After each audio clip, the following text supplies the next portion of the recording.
বন্ধুরা, গতকালকের ভিডিওতে আমি দেখিয়েছিলাম যে আমি লিলি মাছ আর রোজি মাছের যে একসাথে ব্রিডিং করিয়েছিলাম, সেই লিলি মাছের বাচ্চা ঠিক কত পরিমাণ ফুটেছিল। আর আজকের ভিডিওতে তোমাদের দেখাবো যে সেই রোজি মাছের বাচ্চা ঠিক কত পরিমাণ ফুটলো, আর সেই বাচ্চাগুলো ঠিক কী কারণে আমার তুইন কাউকে দিয়ে দিলাম। তো বন্ধুরা, চলে এসেছি আমার মাছের ফার্মে। এবার চলে যাব যে পেইটাতে রোজি মাছের ব্রিডিং করিয়েছিলাম সেই পেইটার কাছে। তো চলে এসেছি। এবারে আমার প্রথম কাজ হবে যে মোটরের পাইপটা তুলে নেওয়া, না হলে জানা যাবে না যে ঠিক কী পরিমাণ মাছ জন্মেছে এতে। তারপরে আস্তে আস্তে ঝাঁঝিটা সরাচ্ছি, দেখতে পাচ্ছি যে অনেক মাছ কিন্তু নড়াচড়া করছে। তোমাদের একটু পরে ভালো করে দেখাচ্ছি, তার আগে ঝাঁঝিটা ভালো করে ধুয়ে আমি তুলে নিই। বন্ধুরা, তোমাদেরকে আজকের একটা নতুন গল্প শোনাবো। এই গল্পটা হলো আজ থেকে 3 বছর আগের কথা। তখন আমি নতুন করে মাছ চাষ শুরু করেছি। সেই সময় আমার কাছে মাত্র রোজি মাছের 2টো ফিমেল ছিল আর 5টা মেল ছিল। সেই 2টো ফিমেল থেকে কিন্তু অনেক পরিমাণ বাচ্চা প্রথমবারে জন্মেছিল। তারপরে এক করে সেই বাচ্চা থেকেই বড় করে ধাড়ি করে করে অনেক রোজি মাছের বাচ্চা আমি ফুটিয়েছিলাম। আর প্রত্যেক বছর আমি কিন্তু বেশ ভালো পরিমাণে রোজি মাছের বাচ্চা ফোটাই। তো বন্ধুরা, এবারে হাত নেটটা দিয়ে সব মাছগুলো আমি আস্তে আস্তে গামলির মধ্যে তুলে নিয়েছি। এবারে হাত দিয়ে নাড়াচাড়া করে তোমাদের দেখাচ্ছি, তোমরা কিন্তু দেখতে পাবে যে ঠিক কী পরিমাণ মাছ আমার হাতের ভয়ে দৌড়দৌড়ি করছে। যেহেতু রোজি মাছের বাচ্চা খুব ছোট হয় আর সাদা সাদা ভাব থাকে জল কালারের, তাই দেখতে একটু অসুবিধা হতে পারে। সেই জন্য মাছের গামলিটা তোমাদের আমি বাইরে নিয়ে গিয়ে আবার ভালো করে দেখাবো। যেসব নতুন বন্ধুরা আজকের আমার এই ভিডিওটি দেখছো, তারা যদি নতুন করে মাছ চাষের সম্পর্কে কিছু ভালো জানতে চাও বা শিখতে চাও, তাহলে কিন্তু স্টোরি অফ রিন্টু চ্যানেলটিকে তোমরা এক্ষুনি সাবস্ক্রাইব করে নিতে পারো। তাহলে তোমরা প্রত্যেকদিন রঙিন মাছ সম্বন্ধে নতুন কিছু জানতে পারবে।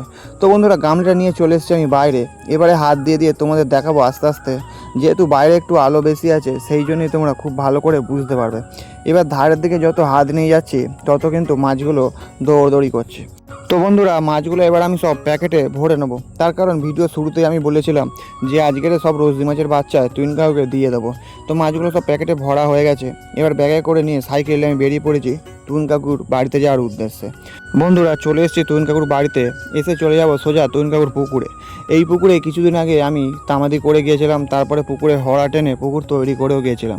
এসে দেখি পুকুরের জলটা একটু কালো, খোলারে দিলে পুকুরের জলে টেম্পার উঠে যাবে, তখন আবার সবুজ হয়ে যাবে। আর কাকু একটা ফিল্টার নেট টাঙিয়ে রেখে গেছে। কাকু যেহেতু কাজে গেছে, সেই জন্যই আমাকে মাছটা নিয়ে আসতে হলো। তোমার প্রথম কাজ হলো মাছের প্যাকেটটা জলে সিজন করতে দেয়া। তার কারণ যেহেতু মাছটা আমি কলের জলে ব্রিডিং করিয়েছিলাম আর এখন আমি ছাড়বো পুকুরের জলে, তাই বাচ্চা মাছগুলো আগে সিজন করানো খুব দরকার। তারপরে ছোলাটা নিয়ে আমি নেমে পড়লাম মাছটা ছাড়ার জন্যে। আস্তে আস্তে চলে যাব আমি ফিল্টার নেটের কাছে। এবার বন্ধুরা, তোমাদেরকে একটা কথা বলতে চাই। ভিডিও শুরুতেই আমি বলেছিলাম যে আজকের সব রোজি মাছের বাচ্চা তুইন কাউকে দিয়ে দেবো। ঠিক কী কারণে তুইন কাউকে দিয়ে দেবো সেটাই বলবো।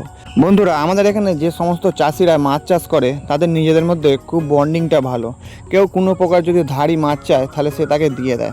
আর তুইন কাকু যেহেতু আমার নিজের লোক, তুইন কাকু আমি যখনই যে কোনো মাছের ধাড়ি চাই বাচ্চা ফোটানোর জন্য, তুইন কাকু আমায় দিয়ে দেয়।